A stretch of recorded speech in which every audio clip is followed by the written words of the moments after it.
জীবন মানেই নানান অধ্যায় পেরোনো, আর সব অধ্যায় যে সুখের হবে তাও না। হার জিত, সফলতা, ব্যর্থতা সব মিলিয়ে গোটা একটা জীবন। সফলতার সিঁড়ির ধাপগুলো পেরিয়ে আসে ব্যর্থতাকে। ব্যর্থতা মানে হেরে যাওয়া না, ব্যর্থতা মানে জয়ের জন্য আরও দৃঢ় হওয়া। আমাদের নিজেদের ভুলগুলোকে শুধরে আবার শুরু করার ইচ্ছেকে মজবুত করাটাই ব্যর্থতার কাঁটা। যেমন একটা ছোট্ট শিশু হাঁটতে শেখার আগে কতবার পড়ে যায়, তবুও চেষ্টা চালিয়ে একদিন নিজের পায়ে সে হাঁটে।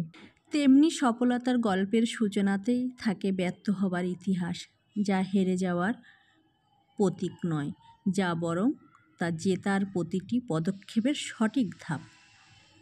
ব্যর্থতাই কিন্তু চিনিয়ে দেয় ঠিক কোন কোন বিষয়ে আরও সচেতন হতে হবে। যে সফল খোঁজ নিয়ে দেখা যায় তারও সফলতার নৈপথ্যে রয়েছে ব্যর্থ হওয়ার গল্প। তাই ব্যর্থতাকে স্বীকার করে আবারও চেষ্টা শুরু করা উচিত সফল হওয়ার জন্য। কথাতেই আছে, মানুষ ঠকে শেখে। তাই সফল হতে গেলে আগে একবার ব্যর্থ হওয়াটা খুব জরুরি। সবসময় আমরা সৌন্দর্যকে নিয়ে বড়াই করি।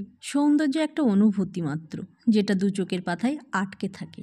সৌন্দর্যের একটা মায়া আছে, যে মায়াতে আমরা সকলেই আটকে পড়ি।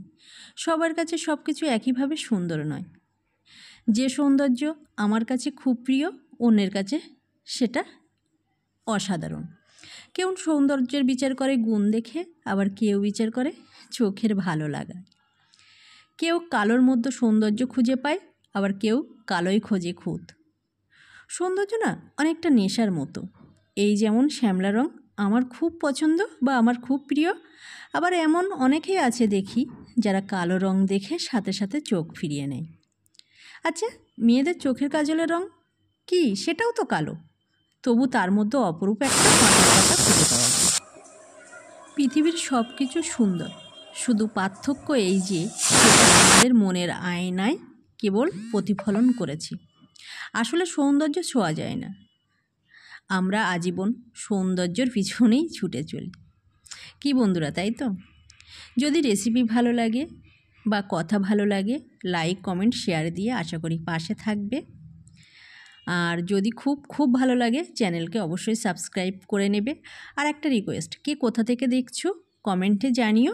আমি ধন্যবাদ জানাবো আর কি, যেন জানাতে পারি। আর এতক্ষণ আমার সাথে থাকার জন্য সবাইকে ধন্যবাদ অগ্রিম। সবাই ভালো থাকো, সুস্থ থাকো। আজ এ পর্যন্তই। নেক্সট দিন আবার কোনো কথা আর রান্না নিয়ে হাজির হব।